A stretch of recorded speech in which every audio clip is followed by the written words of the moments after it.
जब हमीद की शादी हुई तो इसकी उम्र सिर्फ 16 साल थी।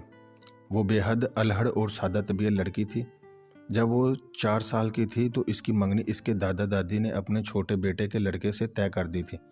यूँ वो चाचा चाची की बहू बनी। हमीदा की शादी के कुछ माह बाद ही इसके दादा दादी बारी बारी इंतकाल कर गए। ससुराल में इसका चाव इन्हीं की वजह से था और न इसका शोहर बहराम इसको पसंद करता था।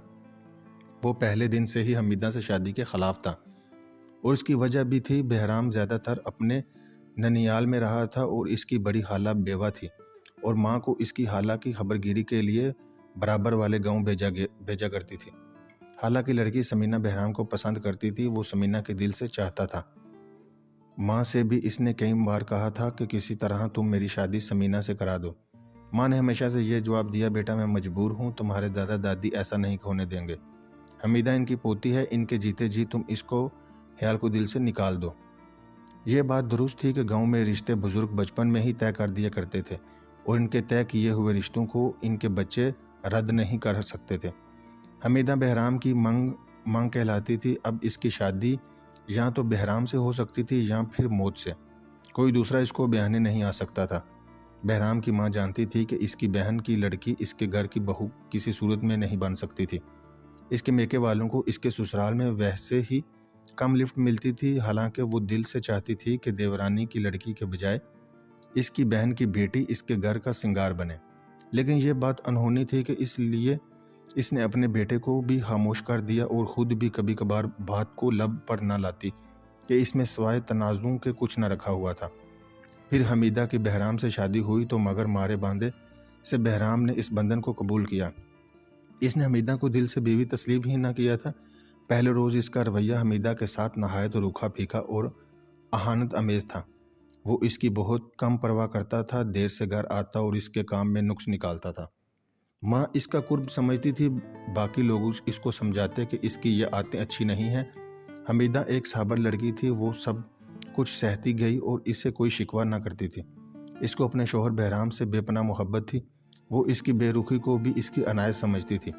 जब तक दादा दादी जिंदा रहे हमीदा की कुछ कदर कीमत रही। सास इससे अच्छा सलूक करती थी। जूं ही इनकी आंख बंद हुई इसके बुरे दिन आ गए। बहराम का बाप बड़ा भाई था और हमीद का बाप छोटा था।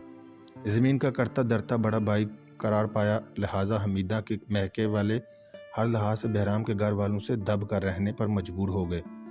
अब सास ने बहू को अपने जुल्म सितम का निशाना बना डाला।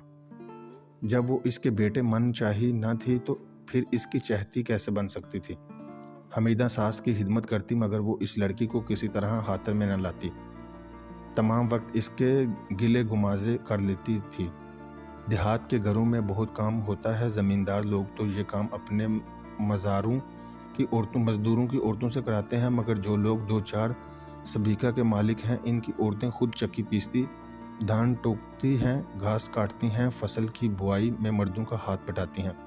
जानवरों की देखभाल से दूध दहोना, लस्सी भलोना और बान बटना, चारपाइयाँ बनाना गर्ज हर काम औरत ही को करना पड़ता है। हमीदा के सास ससुर बहुत बड़े ज़मींदार नहीं थे मगर छोटे ज़मींदारों में इनका शुमार ज़रूर था। इनकी औरतें घर से बाहर खेतों में काम करने नहीं जाया करती थीं। घर के अंदर भी मज़दूरों और किसानों की औरतें आकर काम करती थीं, मगर हमीदा की सास घर के अंदर के सारे काम हमीदा से करवाती थी। फिर भी यही कहती थी कि मेरी बहू पे बेसलीका है, बोहड़ है, कोई काम ढंग से नहीं करती। भला मेरा लड़का घर से भागे तो ना क्या और करे। हमीदा के मेके तक ये बात पहुंची थी तो मगर वो चुप थे। शराफत की वजह ये किसी सूरत अपनी लड़की को तलाक नहीं चाहते थे। इन्हें हालात में हमीदा की एक बेटी पैदा हो गई। इसने माँ बनने ही बीवी होने के मान से मुंह मोड़ लिया। अब वो सरापा ममता बन गई, अपनी बच्ची के प्यार में गुम हो गई। पहले वो बहराम की बेरूही पर दुखी और कुढ़ती थी। अब ऐसा खिलौना कुदरत ने इसको गोद में डाल दिया था कि इसमें खोकर वो बाकी सारी महरूमियों में बुला बैठी थी। इसने अपनी अधूरी जिंदगी से समझौता कर लिया। जानती थी कि आखिर कहाँ जाना है, मर कर ही तो इस घर से निकलना है। जिन दिनों हमीदा की बच्ची 10 माह की थी, हमीदा की ननद की शादी तकरीब में हुई। शादी वाले रोज बच्ची की तबीयत खराब हो गई। इसको बुखार था, सर्दियों की आमद थी। इस बदलते मौसम का छुटकारा हमीदा की बच्ची रानों को लगा। वो शादी के कामों में लगी हुई थी मगर दिल बच्ची में अटका हुआ था। देहात में घर बड़े और खुले होते हैं। सास के कमरे के सामने शादी में आई हुई औरतें बैठी थीं। मरासन ढोलक पर गीत गा रही थी, रात जगा रहा था। बराबर वाले सहन में हमीदा और बहराम का कमरा था। दरमियान में छोटी सी मिट्टी की दीवार थी। दोनों तरफ के सहन काफ़ी बड़े बड़े थे। हमीदा सास के कमरे में बच्ची को गोद में लिए बैठी थी। अचानक बच्ची रोने लगी।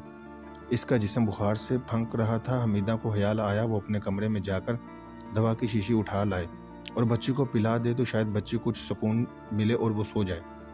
रानो को वो एक ऊद की औरत में देकर चली गई। औरत की गोद में देकर चली गई। सास के कमरे के सामने का किचन पार करके वो अपने सहन में आई। दोनों सहनों की लंबाई चौड़ाई अलग-अलग 2000 मरबा गज होगी। यहाँ में बिजली नहीं होती, देहात में बिजली नहीं होती। जहाँ रात जगह हो रहा हो था, घर की सारी लाइटें वहीं जल रही होती थी। हमीदा वाले सहन में मुकम्मल अंधेरा था। वो अंधेरे में चलती हुई अपने कमरे में पहुंची। इसने ताकचे में हाथ से माचिस को टटोल लिया, वहीं ताक में रखे मिट्टी के दिए को जला दिया और फिर इसकी रोशनी में दवा की शीशी उठाकर ले आई। दिए को बाहर नहीं ले जा सकती थी क्योंकि सहन में दिया बुझ जाता था। यूं भी इसके सहन में सास वाले सहन की रोशनी मध्यम होकर आ रही थी। हमीदा ने दिया जलाया और इस तहते की तरफ हाथ बढ़ाया जो दीवार में नस्ब था और जिस पर दवा की शीशी रखी थी। अचानक इसकी नज़र चारपाई पर पड़ी। वहाँ कोई शख्स पगड़ी मुंह से लपेटे बैठा नजर आया था। इसने दिए की रोशनी में इसका चेहरा देखना चाहा। इसका यही ख्याल था कि कोई अपना ही आदमी शादी के हंगामे में थक कर यहाँ आकर बैठा होगा। यह बहराम हो सकता था या इसका छोटा भाई होगा, नहीं तो इसका कोई चाचे मामे का लड़का या इसका ससुर, या ऐसा ही रिश्ता जहन में रखते हुए जब इसने दिए को इसके चेहरे के सामने किया तो वो शख्स घबरा कर उठ खड़ा हुआ। ये कोई अजनबी था। इसके हाथ में खून आलूद कुल्हाड़ी थी। इससे पहले कि हमीदा कुछ कहती वो अजनबी बोला, ए औरत चुप रह, शोर ना मचा, मुझे पनाह दे, मुझसे अपने दुश्मन का खून हो गया है। लोग मेरे पीछे हैं, वो मेरा ताकुब कर रहे हैं। मैं इनसे बचता बचाता हुआ इधर आ निकला हूँ।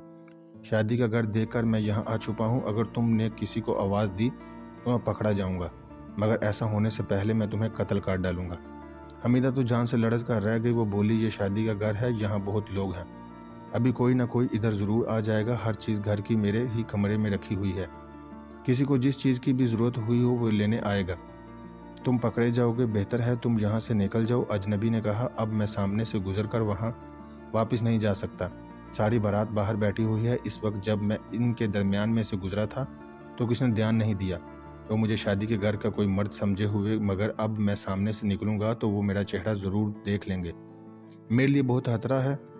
हमीदा बोली, अच्छा तुम इधर से जाओ या बैठो, तुम्हारी मर्जी में तो चलती होंगी। इसलिए जलते हुए दिए को ताक में रख दिया और खुद बाहर निकलने लगी। खौफ से इस वक्त इसकी टांगें कांप रही थी। अभी वो दहलीज पर कदम न रखी पाई थी कि अजनबी इसके पीछे आकर कहने लगा कि मुझे अपने घर की पिछली दीवार बता, मैं इधर से बाहर को जाता हूँ, लेकिन खबरदार जो तूने मेरा जिक्र किससे किया। हमीदा जल्दी से कमरे से बाहर आ गई। वो मुंह से कुछ न बोली। इसने दीवार की तरफ इशारा किया और फिर वो वहाँ से भाग पड़ी। अजनबी शख्स किसी घर की पिछली दीवार की तरफ भागा और वहाँ से बाहर कूद गया। यह मंजर हमीदा की सास ने अपनी आंखों से देखा, क्योंकि जब रानो बहुत रोने लगी तो शादी में आई हुई इस औरत ने, जिसको गोद में हमीदा बच्ची लटा आई थी, हमीदा की सास को बुलाकर बच्ची इसको थमा दी कि ये चुप नहीं हो रही। इसकी माँ दवा लेने अपने कमरे में गई है। इस बच्ची को कंधे पर डाले जब अपने सहन की तरफ आने लगी तो बीच दीवार में इसी जगह के जहाँ दरमियान में दरवाजे जितनी जगह खुली हुई थी मगर दरवाज़ा ना था। वो ठहर गई। इसने देखा कि इसकी बहू के कमरे में दिए की मध्यम रोशनी में ही इसने पहले अपने बहू को एक मर्द के साथ बात करते हुए देखा, फिर इसको दीवार की तरफ इशारा करते हुए भी देखा। हमीदा तो इस तरफ भाग कर आ रही थी, मगर वो अजनबी जिसने पगड़ी से अच्छी तरह अपना मुंह लपेट रखा था वो दीवार कूद कर बाहर जा चुका था। सास ने हमीदा को वहीं पकड़ लिया। पूछने लगी, ये शख्स कौन था? कोई अपना था तो घर के दरवाजे से क्यों नहीं गया? बाहर गया जबकि बाहर का दरवाज़ा खुला हुआ है। ये घर की पिछली दीवार से क्यों गया है? ये क्या मामला है? हमीदा बौखला गई। वो डरी सहमी कुछ न बोल सकी सिवाय इसके कि मुझे नहीं पता वो कौन था अम्मा। मैं जब दवा लेने गई तो वो मेरे कमरे में बैठा था। इतना सुनना था कि सास ने हमीदा के बाल सूट लिए और उसको घसीटती हुई अंधेरे में ले गई और वो 2-4 लातें और मुक्के मारकर बोली, बदबख्त, बदकरदार, मुझे कोई ना देखेगा। बद किरदार तेरे ये करतूत, तू सभी के हम शादी के हंगामे में है, मुझे कोई ना देखेगा, सच बता तूने किस यार को बुलाया था, किसको अपने कमरे में मुलाकात का टाइम दिया था, न जाने तू कब से इसके साथ अंदर कमरा बंद करके बैठी थी। बच्ची रो रो कर हलकान हो गई है। और तू बता कौन था वो बहू को मारती मारती थी? और हमीदा बस यही कहती थी कि कोई नहीं अम्मा, मुझे कुछ पता नहीं है कौन था अम्मा। सास इस मबहम जवाब से मुतमिन न हुई, वो कि यही कहती रही कि तुझसी बदचलन औरतें यही कहती हैं, समझती हैं शादी में मिल लेना अच्छा मौका है, किसी को किसी की क्या खबर होगी। सूरज से कितनी मासूम नजर आती हो, ठहर जाना मैं बताती हूँ। बहराम और सारी बरादरी को फिर वो रात ही नहीं सारी ज़िंदगी हमीदा पर भारी हो गई। सुबह सास ने पहले बेटी को रुखसत किया, फिर बहू को, मगर बेटी को डोली में इसका घर आबाद करने के लिए रवाना किया और बहू को घर बरदर होने के लिए घर से बाहर बेघर कर दिया। आज भी रोकर जब हमीदा कहती है मुझे कुछ पता नहीं है तो वो कौन था, तो सब इस पर हंसते हैं, कोई इसकी बात का यकीन नहीं करता। अरे मुल्तान।